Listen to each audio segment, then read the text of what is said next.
So you kind of touched upon it, and I'm really interested to see, other than the fact that, there's an extra letter in the acronym MSSP, right? What really is the difference between, that managed security service versus that IT service or that MSP? Well, there's a lot of different ways to approach it or justify being a true MSSP. But in our case, it's making security job one.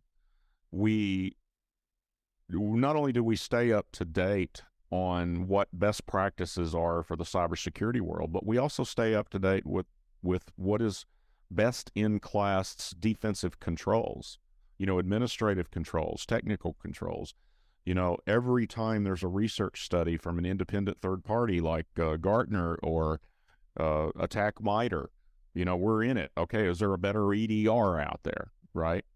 Is there better password managers? Whatever it is, we're always looking to either rip and replace or, adding something to our security stacks. Whereas the focus on managing the IT is really about increasing productivity, efficiency, positively impacting the bottom line for a client, right? So consequently, the objectives can be opposed to each other. Security being job one is often unproductive. There's a loss of productivity to implement best practices in cybersecurity. And the trick to it is to minimize the disruptions, because the more you disrupt users with hassles, this is something that we were a thought leader on, and we weren't the only ones. I started thinking about what is this stupid policy to where we're forcing people to change passwords every 30 days, right?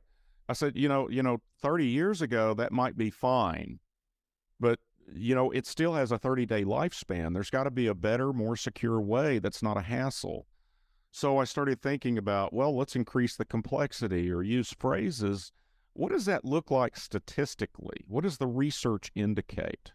And so what the research was indicating is that, when you're forcing somebody to change a password every 30 days, it's, they'll use their pet's name and then the birth year of their first child.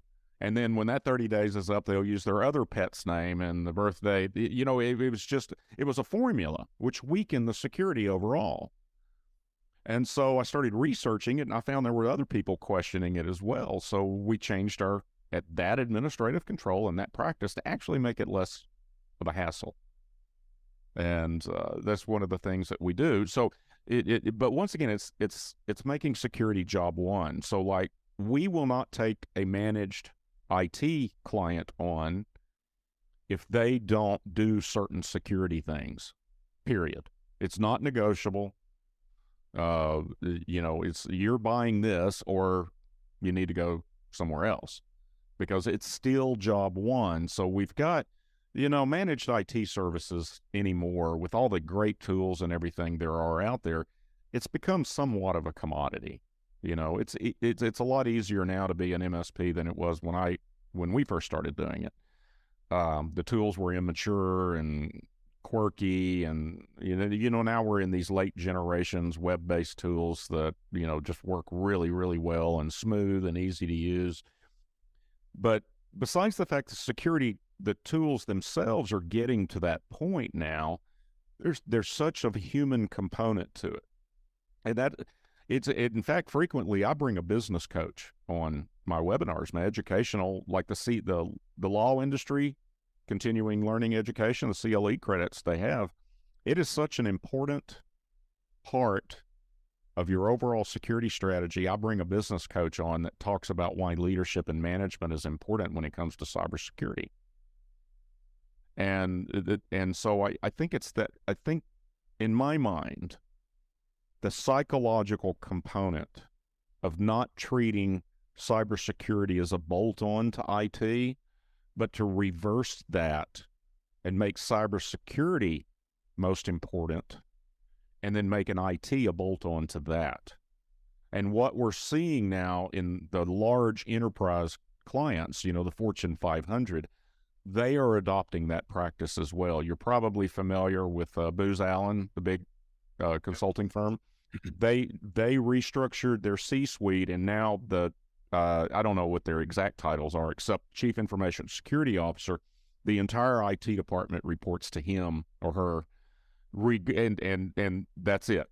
So the security officer is the boss of everything. So they can do a risk analysis. They understand the IT issues, and then can weigh it, and then properly describe the risk assessment or the risk status to the CEO or whoever. And that's what we're seeing coming down the pipe, among other things, is this shift away from IT first to security first.